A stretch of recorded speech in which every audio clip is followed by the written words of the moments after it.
So thanks for your patience. Thank you so much, Jen, again.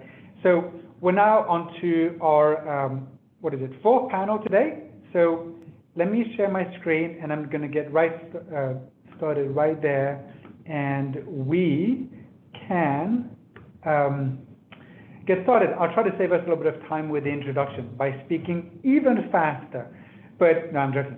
My name is Charles Vilmoy, and I'm the CEO and co-founder of Linked Senior. Welcome to our Activity Strong 2022 Summit, if you're joining us right now. Activity Strong is a platform that started 3 years ago to acknowledge, educate, and empower activity and life enrichment professionals.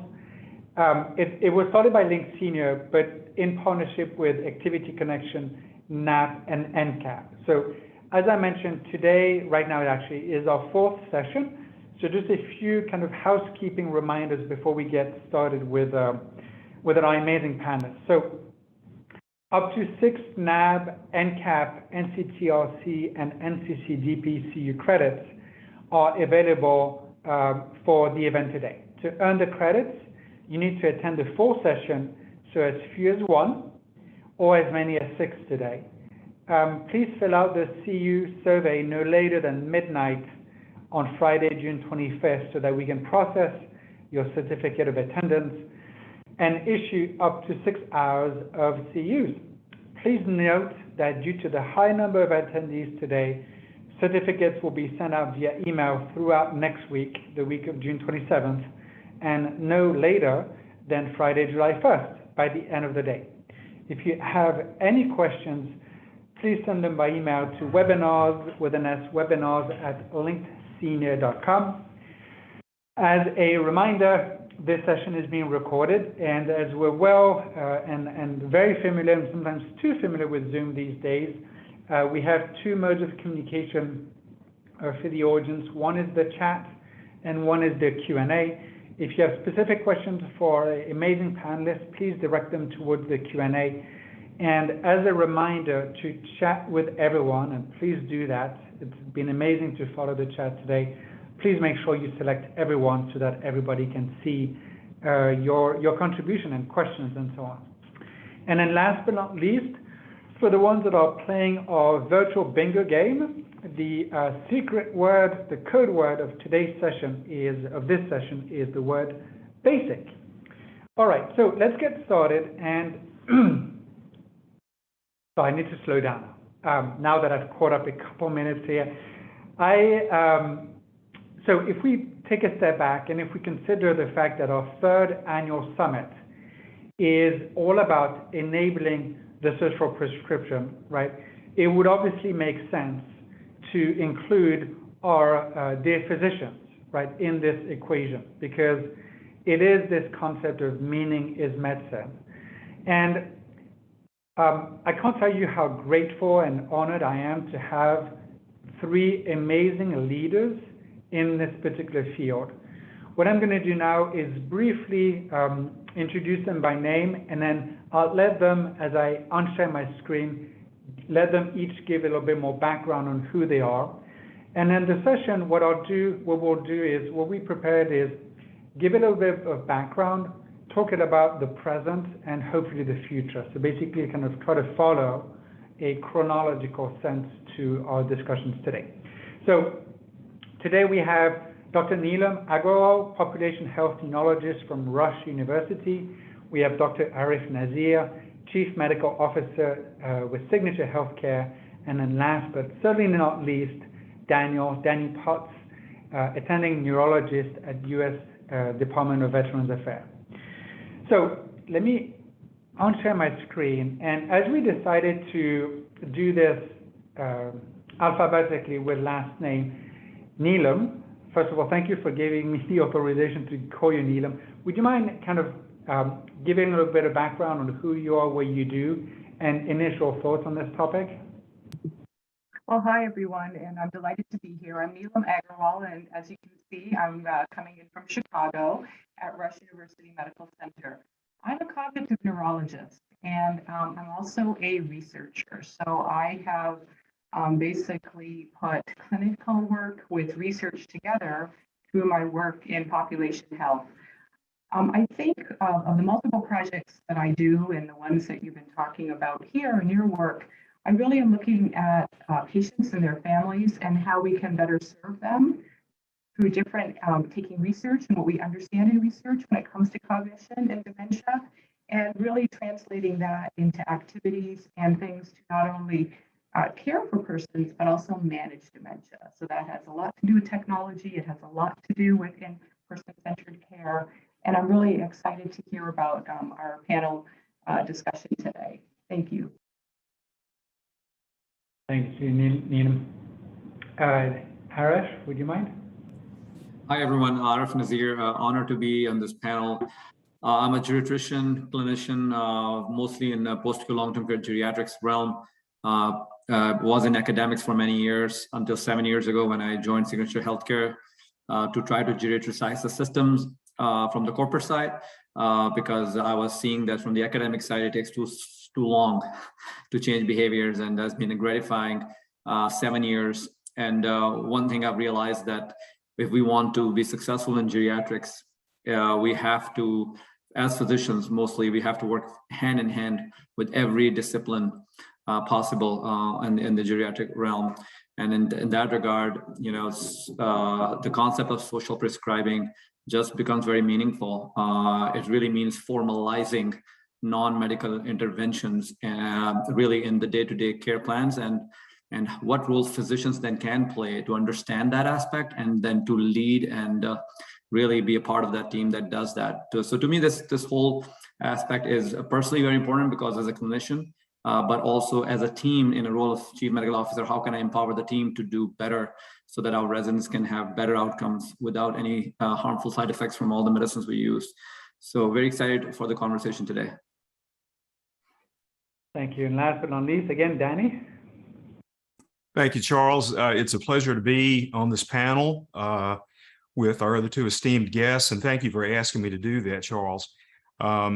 So, I sort of look at my career as a neurologist in two epochs. There was the epoch before my father's Alzheimer's disease, and then the epoch since his Alzheimer's disease. Because of all the educational experiences that I've had, I think my father's Alzheimer's disease was the most valuable for me as a physician. And it has sort of made me de facto a general neurologist who has a special interest in dementia care. And so Dad having gotten Alzheimer's and having experienced the power of expressive arts in specifics, visual art, artistic creativity, and what that did for him, it really changed my thinking about this. And like your other panelists, I completely agree that we as physicians need to be on board with social prescribing about our patients living well. And I think that's one of the greatest needs out there. So I'm involved in several projects to both educate young healthcare providers and people that are in practice now about this concept, and to tout the expressive arts as a means of helping people to live well as part of that social prescription. Thank you, Danny. Before we get started, actually, I did want to acknowledge one thing, actually two things. One is I wanted to thank you because I know that some of you had a very busy day with visits and so on, so thank you so much. And also thank you, the three of you, for allowing me to call you by your first name. So let's get started. And actually, Danny, what you just shared about kind of this a pivotal moment in your education, which was this personal moment, it reminds me of something that when I was preparing with Arif, Dr. Nazir, one thing that he said, which is the fact that, unfortunately, the physician is ill-equipped today, historically and today, to help our residents. So I'll let you, any of you, jump on this comment about how does it feel, if you don't mind sharing, how does it feel to be quote-unquote ill-equipped, and how do you consider that in your day? I'll speak from a personal standpoint and defer to my colleagues. So Charles, it felt terrible to be ill-equipped. First of all, because I was ill-equipped to help manage my own father's care. I felt ill-equipped to help my mother as his primary care partner with day-to-day issues that came up that we all know about. And so I was used to being a neurologist who felt well educated and able to deal with a lot of these issues. I felt inept as a care partner advisor. So I learned as much as I could about it, and I learned from a lot of people who were not physicians. And I respect so much the people that are attending today, because I learned from activities directors, I learned from social workers, I learned from administrators, I learned from many, many different sorts of people, nurses, CNAs, and they have educated me. So it feels terrible to be ill-equipped. Yeah, I mean, I kind of made this allegation on physicians, so I better speak up. What I mean is that, so I'm a geriatrician, and Signature Healthcare is a large nursing home organization. But before that, I worked in many other healthcare organizations providing nursing home care. And as a physician, you mostly kind of end up working, I'm not talking about everybody in every health system, but in general, you're pretty much working on your own in a facility where you're in a little dingy little room, you've seen your patient now, and you're just scratching your head sitting by yourself, trying to think about like, hey, what can I do with this patient with moderate to advanced Alzheimer's or some cognitive impairment, who's just not having a good time in the building. And pretty much you just, all you have is your pen and your prescription pad. You quickly gone through your facility team members' notes. They're trying to do all their best they can do, but all you're left with some pills you can use. And that's how I was trained.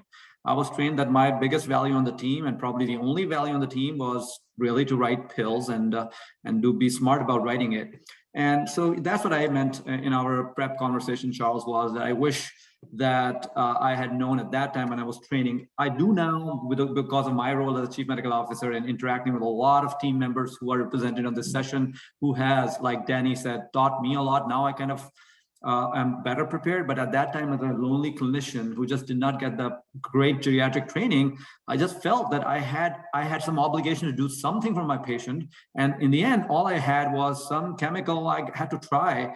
And when I knew that the data on that was wishy-washy to begin with, but still I had only that tool. So to me, seeing this campaign around social prescribing kind of gives me hope that this will really lead into a whole new culture of me working more intelligently and with better team members and other team members who can help me understand that, hey, my impact can go way beyond the prescription pad where I can only write chemicals. I can also use non-medical interventions. So I just want to explain, what I meant with that. Sure. Well, I think one of the things, my experience is a little bit different. I didn't feel totally ill-equipped. I came out of training, but it was very hospital-centric and it was very clinic-centric. I always did a lot of community work. And when I came to Rush, I was put into the community very quickly because from our research, we do a lot of population studies in the field, as I say. So I essentially grew up in the field. And when I was in the field, I saw what happened in communities, in homes, by doing home visits, which I think should be part of everybody's training as a physician to do a home visit. Because it's in the home, you see what's happening, and especially with aging and dementia, I saw a lot of people with dementia, never diagnosed, living at home. And so I could see the social care they didn't receive. I saw that the resources they never got. And that then translated back to the hospital. Why aren't we being told about that? Why aren't we even thinking about these resources? And why aren't we looking at, different social types of activities that can help, not only for a nursing home setting, but in the home? So for me, that's pretty well been my messaging now. You need to get out in the field and you need to see what our field people are doing. And again, as Danny mentioned, these are all the workers in the field and in the facilities that teach us and incorporate that in our training. Thank you, Dr. Agarwal. So, what one has to also kind of pause here and also reflect on the work, and actually they are part of our session today, later today, the very active leaders in the field of person-centered care, namely Pioneer Network, the Greenhouse, the Eden Alternative. They have been promoting this idea of social first for some time, but still, there's still so much to do. I think it's important, and this is probably the session today where what we need to address, at least acknowledge, the fact that the long-term care setting in the US still uses 14% of antipsychotics, right? And I think we all will very much agree on we shouldn't be doing that in the first place. So I don't know if you have thoughts about that, these two aspects that I mentioned. One, person-centered care, quote unquote, isn't new. We still have a lot of work to do, but there are promising thoughts and movement that we see. Any of you would like that, Danny? Well, I have some initial thoughts about it. Yes, Charles, it's extremely important. And of course, when we talk about person-centered care, at the core of that is the person. And that leads me to lay out what I think is the primary problem that is generating stigma associated with dementia. And that is the perceived loss of personhood for people who are living with dementia. And so I keep coming back to that. You see, I was even guilty of that in my own father's case. I was trained to look at losses, assess losses, try to help someone overcome those losses. But I think it was almost a protection mechanism for me to see my dad as somewhat less than now, because it was hurting so badly to see him going through this. So I thought a lot about this and talked a lot about this and read a lot about this, but I think we have to see personhood as innate and present, regardless of the condition. And therefore, we have to put care and value onto knowing that person, giving them all the rights to which they're allowed, allowing them to express themselves, helping them do that, helping them keep relationships there. So at the core of that is the person. I think that stigma that we have as medical personnel against people living with dementia, and this is not something we're trying to do, this is something we may not even be aware of, that has to be combated. And my point is this: I think we can combat that by putting people, as Neelam said, into contact with other persons who are living this. I think people who are living with dementia, we need to get our medical students in relationships with those people, our residents in relationships with those people, and attendings in relationships with those people, so that we can see that the person is still there. I have a few thoughts to share on this. When I was wrapping up my geriatrics training, I was blessed to be trained by some of the most person-centered providers, physicians there were at Michigan State University. And then I had a choice to make. Should I go back into private practice or should I go into some other setting?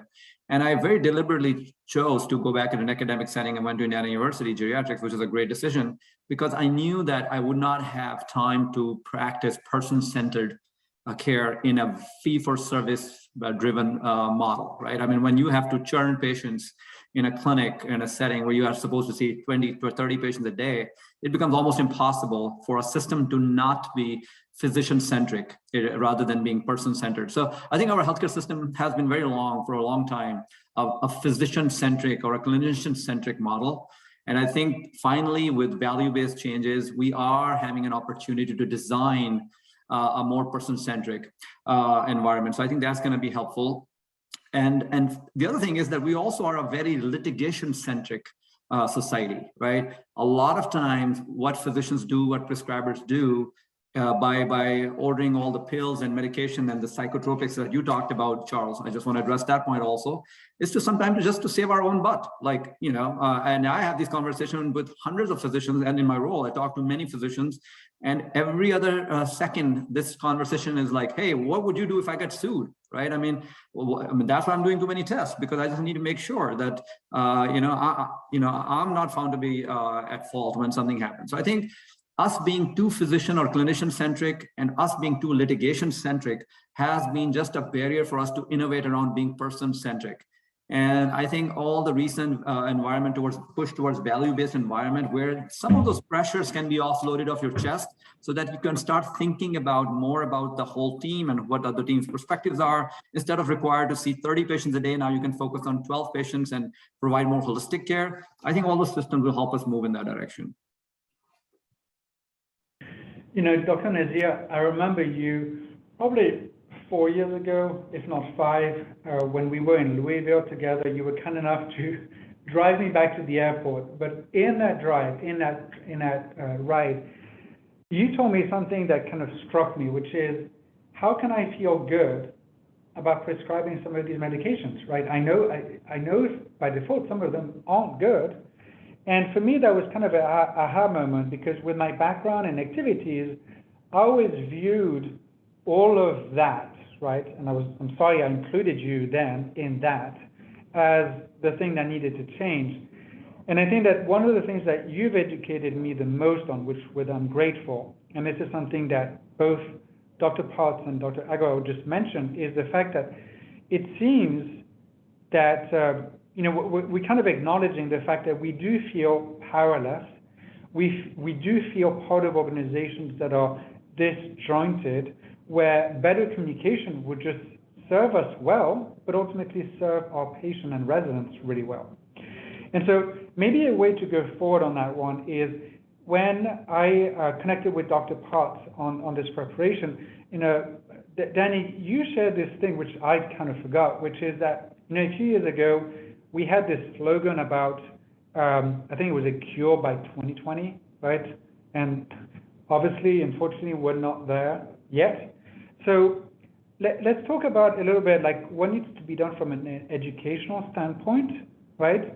Because a cure is not there, but we need to do something, and that starts with education.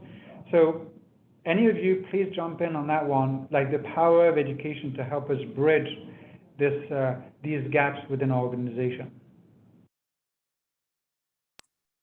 Well, I mean, go ahead. Okay. Sorry, go ahead, Neelam. Well, I was going to just say that for education, the stance that I've taken on education is you educate everywhere you go first. So every interaction, so what Danny has, what Arif has, any interaction we have to educate about dementia care, why we're thinking the way we do. And we don't do that enough. We don't communicate effectively enough about why are we doing what we're doing. And I've really taken that with the medical students that I have with me all the time. And I'm always talking to them, okay, so here's the thing. What did you see? What are you thinking? And I'm always amazed when they tell me that, we don't even talk about this on the floor. When we're rounding, we don't even discuss this. We're so focused on the medical, the blood pressures and the sugars and things. We're not even talking about brain health. We're not even talking about cognitive health. And these are also, let's say, patients that have come in the hospital who will be going into a long-term facility upon discharge. They're not even talking about the dementia. So we have to educate. So why is this here? What are we doing? Why are we treating? What else can we do? What are those interventions that are non-medicine? And do they work? Don't they work? And I think that's where it starts. But I just want to make this point. You educate at every level you go, from your front desk, from your ED, from your ward clerk, from your medical student. You have to keep talking about this. Otherwise, people are just not going to learn how we want to think about things. And then we won't make that impact. I fully agree with Neelam. And I just want to add that, I have educated at every possible level to every possible discipline over my career. And it is the most gratifying thing when you see a behavior change happening because of your education. Unfortunately, not many teachers have the ability to see what the impact of education is. A lot of this education happens over cold pizza in dark rooms with 50-point slide PowerPoints. I mean, that's not education to me.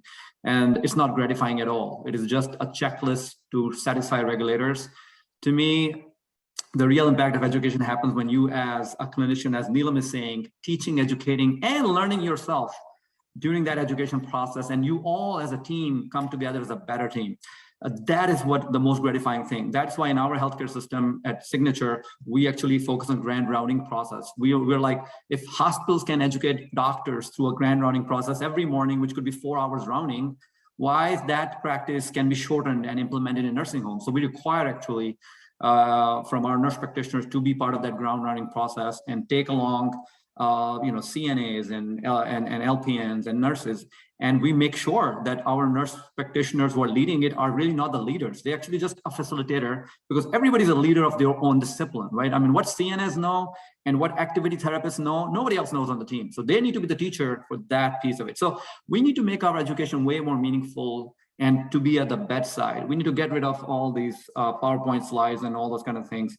And the last thing, which is heartbreaking to me, it goes back to the person-centered comment which was made earlier on, that if you look in the medicine books, the algorithms for treatment, for hypertension, for liver disease, for COPD, it all starts with a number or a disease process number. Oh, somebody has a low sodium, or somebody has high blood pressure, somebody has high cholesterol. I think every algorithm literally needs to start with who is the person, what's their story. I think we try to apply medicine algorithms to same way to every single person, and it does not work well in geriatrics. Treating geriatrics, one person with hypertension, diabetes is one way, and another patient needs a different kind of treatment. Doesn't matter if their values are similar. So I think we are getting too cookie cutter. We're getting too technical when it comes to medical and treatment. I think we need to teach our teams that we need to really use the power of subjectiveness, particularly when we are dealing with people who are older and frailer. So that's why it's an art. That's why it's not just a science. It has to be an art. I completely agree with our two speakers. It has to be global. And the thing about it, the education piece about the social prescription is really also the brain health prescription. And we talk about no cure by 2020, unfortunately, but we do have effective means of prevention, which are all those things that we talked about: exercise, the mind, diet, arts, and all of that, social connection. And so we need to be talking about that, not only for people who do not have cognitive impairment in our clinics, but also people who already have it, their care partners who have an increased risk of dementia as well, our veterans, our own healthcare, or our own colleagues, and the students. We all need to be talking about those things. And also, person-centered care has to include training our young providers better in the art of medicine, like Arif mentioned. Dr. Arthur Kleinman talks about presence being an essential element to teach our kids. And that means being present with that individual, learning how to contact your own inner self, listening carefully, with deference and humility, and honoring that individual, and being present with your whole self, because we've just got to learn how to do that again. We've lost some of that. Well, one of the comments I just saw in the chat box was, how do you teach and train when you only have 15 minutes to see a patient? I'm going to get back to my comment that we're not going to get anywhere in this system until we really move towards an incentive, value-based incentive system rather than a volume-based. So I fully agree with that comment. Thank you so much for flagging that. Perfect, thank you. Now, sorry, my mind is racing in a few different sections, but let's kind of get back to, I'm going to try to ground this presentation also in something that works, right? So right now what we've acknowledged is the fact that physicians are human beings. You all are human beings trying to promote the better well-being of our elders, especially when they live with dementia, which again, for me was an aha moment, again, 5 years ago, as I explained. And you all see the model, and I think there's a realization that our current medical-only model does not work. But I think that to your point, and Danny, you just mentioned this, things do work right now. We do have things that work pretty well. And I'd love to, if you don't mind, sharing one or two things that you feel passionate about that is implemented today. And Danny, if that's okay, I'd love to kind of start by you, because I know that you and I have a common point, which is the amazing work of Naomi Feil, the creator of the validation method. And in full disclosure, I am on the board of the Validation Training Institute. The daughter of Naomi has been a frequent presenter on our platform, and the validation method works, right? So Danny, if you don't mind kind of sharing a little bit from that perspective, things that do work, and again, let's make it a conversation. Would love to, and would love to hear from our other speakers as well. I'll briefly talk about what you just mentioned, the validation method developed by Naomi Feil, because Neelam and I actually partner on an educational program called Bringing Art to Life, which pairs students, both high school, college, and healthcare, medical students, et cetera, with people living with dementia, and pairs them together in an expressive arts training program. We learn life story, we learn person-centered care techniques, et cetera, and these kids are changed by this relationship that develops.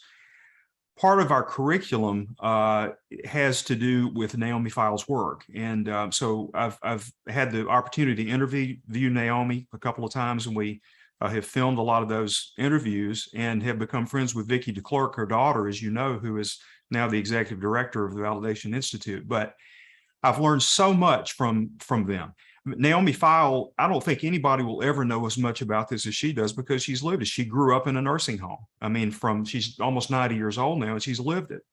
And so when she developed a lot of her methods was back in the early days, back in the early 60s, when things were not done this way.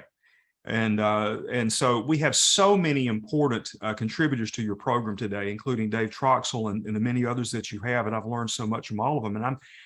And they're all very, very important. I can speak some to the validation training because I've been a part of that. But I think one of the things is that physicians don't know about her training. Physicians don't know about Naomi File. Vicki DeClercq and I had an opportunity to write an article for Practical Neurology recently to highlight some of Naomi's work for a group of neurologists that will read that.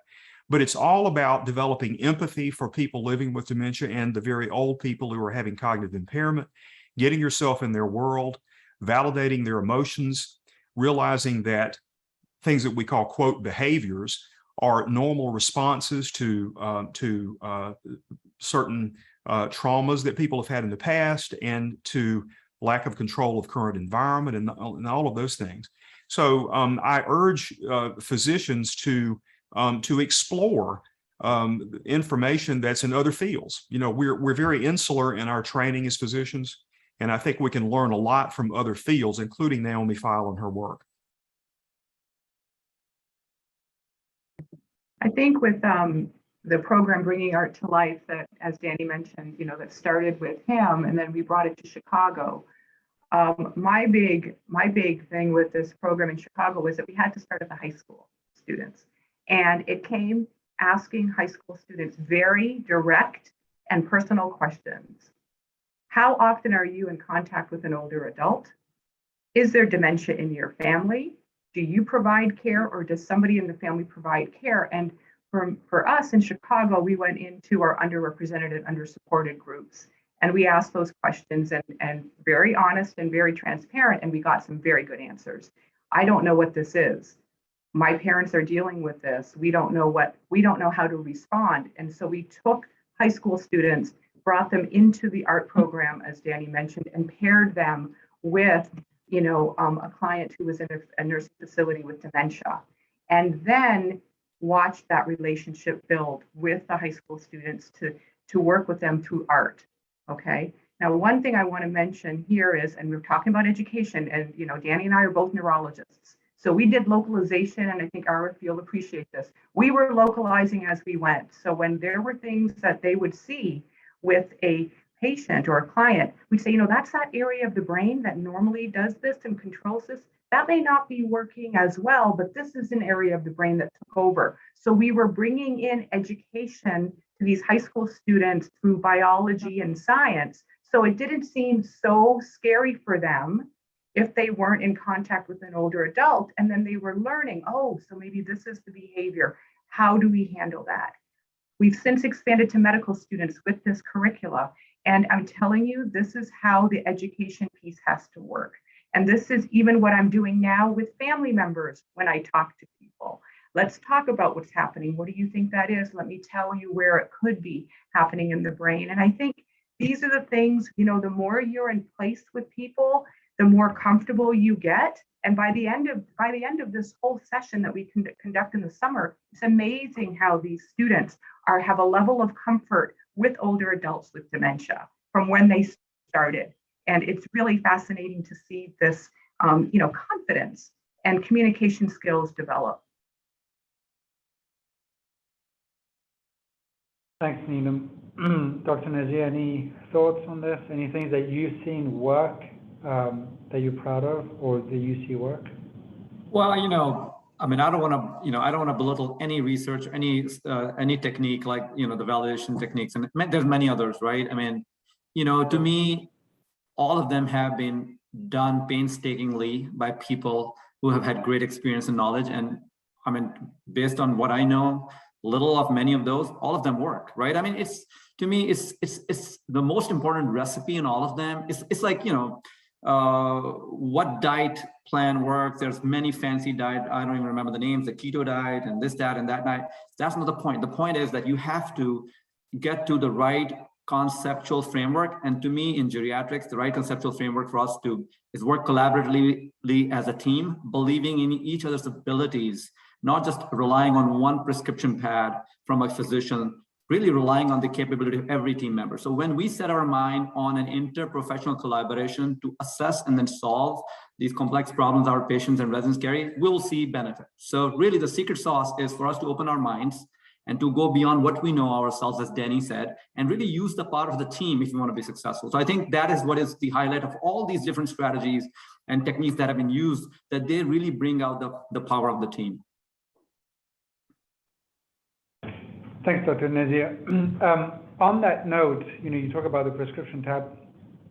I'm going to share my screen in a couple of seconds. I took a picture a few days ago as I was walking the aisle of a CVS pharmacy, and I turn around, I'm with my kids anyway, and I turn around and I'm in front of this, and obviously I recognize, having worked and being passionate in the field of dementia, I recognize a number of these products immediately. And what was interesting, I'm going to show it in greater detail, right? As you can see, they're all in the same section. And if you go one step further, you can notice we have things to help sleep.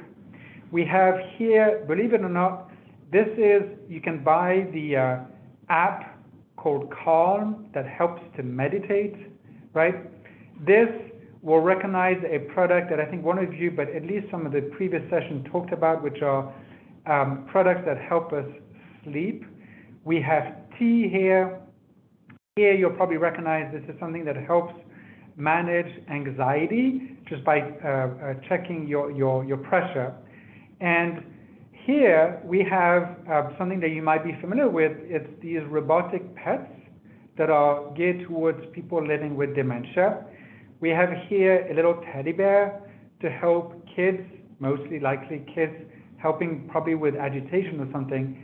And then here we have our weighted blanket, which we know because there's a lot of study that shows that they work to help calm people with different types of behavior expression. So as you might imagine, I'm preparing for this summit today. I'm preparing to meet with you all today, and I come across this. And my mind goes, well, I'm in a quote-unquote pharmacy, right? The bulk of what the pharmacy carries is medication. And actually, just on my left, there's a counter where the pharmacist is and gives me my medication when a physician gives me a prescription. So obviously connecting the dots here, I'm also reminded, and this is my last thing here, that in other countries, I'm sure you saw in February in Canada, a doctor can prescribe a pass to the National Parks and Services. And I know that in Europe, people can be prescribed membership to the gym. So all of that to kind of prompt us to what's coming, like what's the trend? And I'm not asking you specifically, like, is it tomorrow that you'll be able to prescribe one of these products? Or maybe you can. But I'd love to have us think about what are your thoughts about this, one, and two, yeah, go ahead, Dr. Nazir, I see you. Yeah, what are your thoughts about this? And do you feel yourself comfortable when this day comes, taking this step? Yeah. Well, thank you for showing that very relevant visual. I have a couple thoughts. Which are very related to what you're asking, and I'll come to your point in a second. Is I do worry about the term prescribing, though, and I've shared that with you, Charles, before, right? If you go back to your picture, none of those things required a prescription, right? They're over the counter. My problem with the term social prescribing is just a small one for now, because lingo in the end is everything, right? It defines the culture. It is, again, putting too much pressure, too much focus, much unnecessary emphasis on the physician. Why should physician be the person on the team who is allowed to prescribe that? Why cannot other team members understand these things even same or even better, which they do most of the times around dementia care, so that they can actually recommend these things? So to me, the term prescribing is kind of a risky approach, because by the way, we physicians in geriatrics have not done a great job with prescribing. We have not been very responsible. I'm actually leading a national initiative through AMDA called Drive to Prescribe, and we're learning scary things in that initiative. People are actually taking more than 13 pills a day in our nursing homes, and the story is not any better in outpatient geriatrics. So we physicians have not been very, very cool with pills to begin with, or prescribing to begin with. We have so much to learn about. So I just want to kind of make that point that this prescription word term needs to probably be changed to something else. And I do not know what the best term should be, but it needs to welcome every single team member to take some responsibility to be part of that thing. And the other thing is that when the moment you use the term prescribing, it gives me some fear that, hey, you have to be careful, this can harm you, right? What are some of the things they showed us on that picture would harm us? A robot is not going to harm me, so, right? I mean, the multivitamins, yes, there's cost and all that, so I don't think these things are risky even, right? So I just think we need to kind of reconsider the term prescription in there. I just want to mention that. And I am personally very, very excited about the path we are going towards. Actually, I just want to share with you that American College of Physicians has just released their position paper for 2023, and you can Google it. It's called Annals of it's in the Annals of Internal Medicine, and it was just published June 21st, which is today actually, which basically titled "Reforming Physician Payments to Achieve Greater Equity and Value in Healthcare." They have a full paragraph, a full section, not a paragraph, on social determinants of health and physicians getting more involved and being reimbursed for assessing people's problems which are more related to societal issues like loneliness, like not being able to buy medicine, homelessness, and all that. So I think this cat is already out of the bag, and I'm very excited about it. And I think soon we're going to be seeing very meaningful reimbursement models so that people can be assessed better around these issues, and then physicians feel more pressure and responsibility, and then have resources to address some of those issues. I think we have to get out of the mindset that if we do something, it's competing with something different. And I'm going to use this term that I use when I work with my teams here, is you have to, I'm here to complement and collaborate and not compete. If you want to compete, you're off the team, okay? And I want everyone to think about this. If you're working in a team, everybody's bringing something to the table to complement, and you can collaborate, but it's not a competition of who's better and who's right. And if you have that mindset, what you just showed, Charles, at CBS, all those things are appropriate in different settings. All those things can help. And to speak to the medications, if those things can help and a med can come off, that's a win, okay? That's a win. And you end up going through medication lists and saying, we don't need that, we don't need that, we substituted this. And I think this is how we need to start communicating and speaking to underrepresented groups and supported groups. They appreciate that. They appreciate that you're keeping a wider perspective on how else can we treat something? How else can we manage something? But you have got to get rid of that constant, it's competing for something different, because otherwise it's a win-lose. And in this case, we want win-win. I agree. And I would also say, I think that the hopes we had for cure by this time, combined with the COVID-19 pandemic, have actually probably gotten us to a place where we can begin to talk more effectively about the social prescription now. I mean, I think I saw so many care partners and so many staff that were having such a tough time, when their loved one with dementia was living in a facility that couldn't be visited and that sort of thing. As a matter of fact, I had a staff member who was an RN who went back and did CNA work in a facility so that she could visit her mother. And so, I think that those two things combined have gotten us to a position where we can more effectively talk about. And I agree with Arif about the prescription name.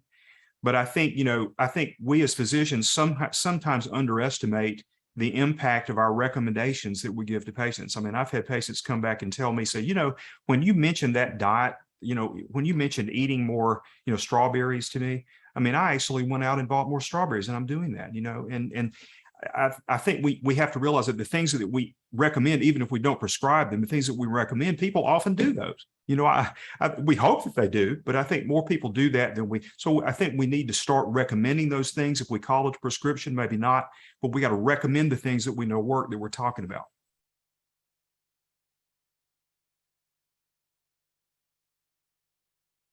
My mind is racing, so I'd like to thank you, Dr. Nazir, for correcting the fact that the word prescription is not the answer be all to all of it. I think the three of you have highlighted several times the solution here, which is that you are not the solution. The team is part of the solution. We collaboratively, including every member of the audience here, which are activity professionals, are part of the audience, part of the solution. And I think, Danny, that what you just shared here is very courageous. And sorry if I'm putting words in your mouth, and please correct me. But I think I did hear you say about the fact that your voice, the physician voice, maybe sometimes has too much power. Maybe we can think about how can we not at all dilute, but make it that it's not the only voice.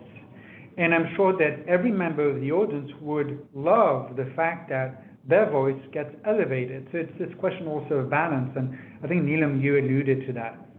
And this idea of balance, talking about calm, one of my latest meditation class was about the fact that balance, you don't get to balance, right?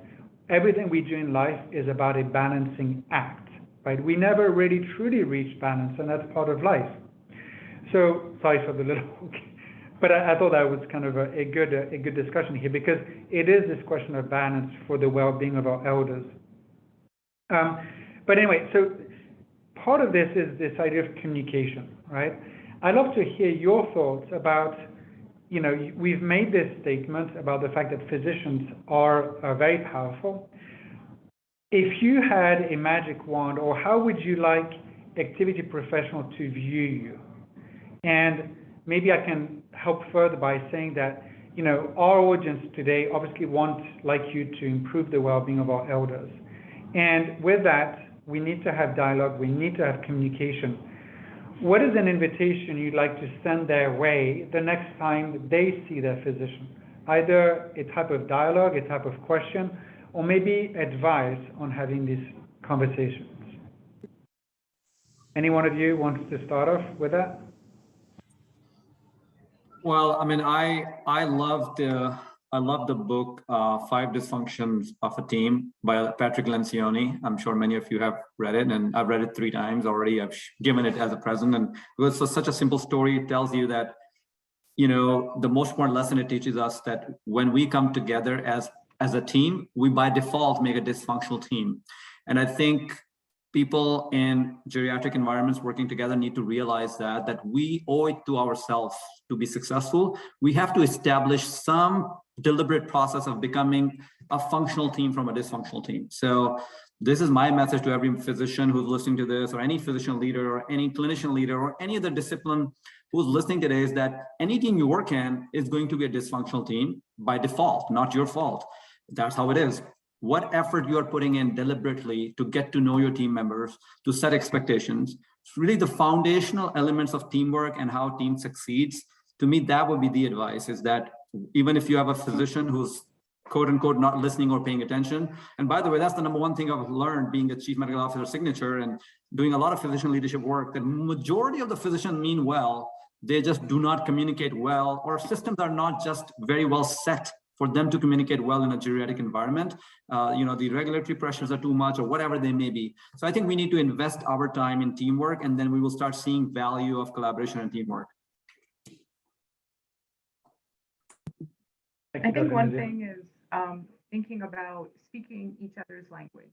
Okay, so I'm going to just carry that further from what Arif was saying. So we're all in a team, and we all speak a different language. So if you are in the facility and you are the art therapist and you are creative arts director, when the physician is there, to speak in the language of, we've been doing this therapy and this is what we're doing. And it looks like last night sleeping went well and the blood pressures are better controlled, or the person, the client is more calm, or we haven't had an outburst. Something that speaks to the physician language for where they are measuring how they are doing. That then engages the physician to come back and say, well, tell me a little bit, what did you do? How long was that? What time was that at? And then you start this dialoguing and building this, a cohesive team. But understanding each other's language is so important. And understanding what is important to each member of the team is so important. And that's how you're going to develop a cohesive environment where you're giving the information to that person that they want, you're getting the information back, and then over time, that really becomes a very, very well-functioning unit. Agree with both. And I would say that we need to start this mindset in training physicians and nurse practitioners, et cetera, early on, so that they begin to collaborate with teams that include activities professionals early on, so that they have experience in facilities where those people are working, and they begin to think that way, so that when they get out, it's going to be something they continue on. Thank you, the three of you, for your amazing contribution. I'm not going to show you my notes because they kind of, I took tons of notes, and it's been a learning experience even for me. Thank you for the reference, Dr. Nazir, to your book. Thank you, the three of you, for this idea of collaboration, that you are only part of the equation. Neelam, I personally loved your recommendation about language, because as great as activity professionals are, I sometimes like to think that we do amazing work in activities, but sometimes we're just not very good at getting credit for the work that we do, right? That's just a common thing. And so I think it's great that we all kind of consider the great work we do, but also what are the common words that we can find to enable this interdisciplinary work. So with that, and recognizing that we have 3 or 4 minutes left, I'd love to give you the opportunity to share one thing that excites you for the rest of the year, or any thought, like last minute thought within 1 or 2 sentences, and then we'll wrap up. I'll start with you, Dr. Agarwal. Well, I think what's exciting for me is that, again, now speaking as a researcher here, the research when we talk about brain health and preventing Alzheimer's and Alzheimer's disease, we're talking much more about these social determinants. We're talking much more about these factors than we ever really did. And bringing that into a clinical room is now becoming easier because you're hearing so much about it. I can just want to share with you, when I am writing my notes and my patients are waiting, I tell them, and I pull up the Calm app, and I have them go into the breathing part where the breathing circle is there. And I ask them to follow the breathing circle while I type up my note. And then I ask them, how do you feel now? And they come out and they say, I cannot believe how I feel, how calm I feel, how I'm feeling relaxed. So it's that demonstration of bringing these things in the clinic room. People are very receptive. And I would encourage everyone to do that, because we're at a point now where people are looking for a lot of these different kinds of therapies to help them be the best that they can be. Thank you, Dr. Agarwal. Dr. Nazir? Well, I'm excited about the 2 things. First one is the American College of Physicians position report, which is going to help this cause of social prescribing. Very excited about it. And number 2, I can't wait to use the Calm app. And I'm pretty sure my wife cannot wait for me to use that app. So thank you so much for that recommendation. Dr. Bhatt? Well, I'm again, thank you for allowing me to be a part of this, but I'm excited when I see the potential for people to change the way they're doing things because of experiences that they've had. Specifically, I've seen physicians and physician trainees change the way they do things because they've had relationships with people living with dementia, or people with other people living with disabilities of any kind, when they allow themselves to be touched by that interaction, and it does something to transform them, and then they become better physicians, better carers because of that. And I'm seeing that, and I think I'm seeing more of that. So I appreciate that. I look forward to more of that and being involved with that whole trend. So thank you. Thank you, Dr. Potts. There's been a few comments, but somebody by the name of Melissa was applauding your all of your comments and just saying that we need more of you. So let me just kind of simply take these words, and actually that is what I wanted to say to wrap up this conversation, which is, one, thank you so much for taking the time to be on this panel today. Amazing conversation. I think that what I wish for everyone in this audience is what you, Dr. Nazir, did for me 5 years ago, which is to open my eyes on what you all try to do, which is ultimately what we all try to do collectively, which is to improve the well-being of our elders. So thank you so much for this amazing panel. Thank you so much for each of your contribution. And I know you had busy days, especially you, Dr. Agarwal, so thank you so much for taking the time. Take care, everyone. Be well.